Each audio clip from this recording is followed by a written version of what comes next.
சந்திர திசையிலேயே வந்துட்டு கேது புத்தி, ஏன்னா நம்ம 9 புத்திகளையும் பார்த்துட்டு இருக்கோம். இப்ப வந்து கேது புத்திகளுக்கான ஒரு எத்தனை காலங்கள், அதனுடைய பரிகாரங்கள் என்னங்கிறதையும் ஐயா சொல்லுவாரு. சொல்லுங்க. ரொம்ப சந்தோஷமா, நல்லா ஒரு அருமையா ஒரு கேள்வி கேக்குறீங்க. என்ன காரணம் கேட்டீங்கன்னா, இதெல்லாம் அந்த காலத்துல நம்ம யோசிச்சு வச்சத இன்னைக்கு வந்து நீங்க கேட்கறதுனால அது ஞாபகத்துக்கு வர்றதுனால உங்களுக்கு நான் ஒரு எளிய பரிகாரம் சொல்றேன். இப்ப ராகு திசையில, அதாவது வந்து என்னன்னா, நீங்க கேள்வி என்ன கேக்குறீங்க, சந்திர திசையில கேது புத்தி நடந்தால் எவ்வளவு காலம், அதுக்கு என்ன எளிய பரிகாரம் கேக்குறீங்க. ரொம்ப சந்தோஷம். அதோட கேது புத்தி 7 மாசம். இந்த 7 மாசத்துக்குள்ள இவங்க என்ன பண்ணணும் அப்படின்னா, கேது புத்தியில யாராவது, கேது என்பது பாம்பு தானே, ராகு கேதுனாலே பாம்பு தான். அப்போ அந்த பாம்பா இருக்கிறதுனால யாராவது முன்னோர்கள் அந்த காலத்துல பாம்பு அடிச்சு கொண்டிருப்பாங்க. சாபம் இருக்கும், நாக சாபம் இருக்கும். இவங்க ஜாதகத்துல நாகதோஷம், இந்த மாதிரி சர்பதோஷம், இந்த மாதிரி கால சர்பதோஷம், இப்படி கேது திசை வந்து கேதுவே ஒரு பாதிக்கப்பட்டு இருந்தா இவங்களுக்கு ஏதாவது ஒரு பரிகாரம் செய்யாம அது விருத்தி ஆகாது.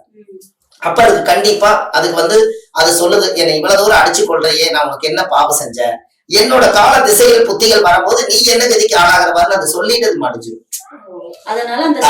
இருக்கும். அதனால நீ என்னைக்கு நீ சிலையா செய்து வைக்கிறையோ அன்னைக்கு உன்னுடைய குடும்ப விருத்தி ஆகும்னு அந்த காலத்திலேயே ராகு ஏதோ ஒரு சாபத்தையும் சொல்லிட்டு ஒரு புண்ணியத்தையும் சொல்லிட்டு போயிருச்சு. இந்த மாதிரி நாகதோஷம் இருக்கிறவங்களுக்கு சிலை செஞ்சு வைங்க, நீ என்னை சிலையா வச்சு கும்பிடு, கும்பிட நான் உனக்கு வந்து உன்னுடைய குடும்பத்துக்கு ஒரு விருத்தி கொடுக்குறேன் அப்படின்னு அது சொல்லிட்டு அது மடிஞ்சிடும். அப்ப நம்ம இனி எளிய பரிகாரமா நம்ம என்ன பண்ணலாம்னா, கருங்கல்ல ஒரு உயிரோட்டம் உள்ள ஒரு கருங்கல்லால ராகு கேது தலையும் வாழும் இருக்கிற மாதிரி 2 பாம்பு இணைஞ்ச மாதிரி சந்தான கோபால கிருஷ்ணன் ஒரு ராகு கேது சிலை அடிச்சு அந்த சிலைக்கு வந்து உங்க கையாலே நீங்க அந்த என்ன புத்தி நடக்குது, கேது புத்தி நடக்குது, அந்த ஜாதகக்காரை வந்து அந்த சிலையை வந்து ஒரு 3 நாளைக்காவது தண்ணியில ஊற வச்சு நவதானியத்தை ஊற வச்சு அந்த சிலையை 3 நாளுக்கு அப்புறம் வெளியெடுத்து அதுக்கு பால் அபிஷேகம், பன்னீர், தேனி, இளநீ, மஞ்சள் நீர், திருமஞ்சன அபிஷேகம், பொங்கல், நைவேத்தியம் எல்லாம் வச்சு, ராகு பகவானே, என் முன்னோர்கள் ஏதாவது 21 தலைமுறையில இருந்து யாராவது பாம்பை அடித்து வதை செய்திருந்தாலும் அந்த சாப பாவம் கர்ம வினைகள் ஏதாவது இருந்து என்ன பாதிச்சிருந்தாலும் கூட நான் சிலையாவே நீ சொன்ன மாதிரி நான் செய்து வச்சுட்டேன், இனிமேலாவது என்னுடைய குடும்பம் நல்லா இருக்குன்னு சொல்லி அந்த கோயில கொண்டு போய் எல்லாரும் அதை வச்சுட்டாங்கன்னா அந்த சிலையை வர்றவங்க எல்லாரும் கையெடுத்து கும்பிடுவாங்க. அது கும்பிட அது யாரு உருவாக்கி வச்சாங்களோ அவங்களுக்கே அந்த பலன் வரும், கண்டிப்பா கிடைக்கும். அப்ப இது ஒரு பெரிய ஒரு அற்புதமான பரிகாரம். இந்த கேது புத்தியில தான் நிறைய இழப்பாங்க. ஏன்னா கேது என்பது மாயே, எல்லாமே நிழல் தானே, ஒண்ணு இருக்கு ஒண்ணு இல்லைன்னு சொல்லிடும்.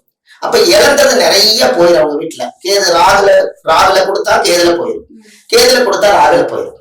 அப்போ இழந்ததை மீண்டும் பெறுவதற்கு இழந்த பழம் தானம் கொடுக்கணும்.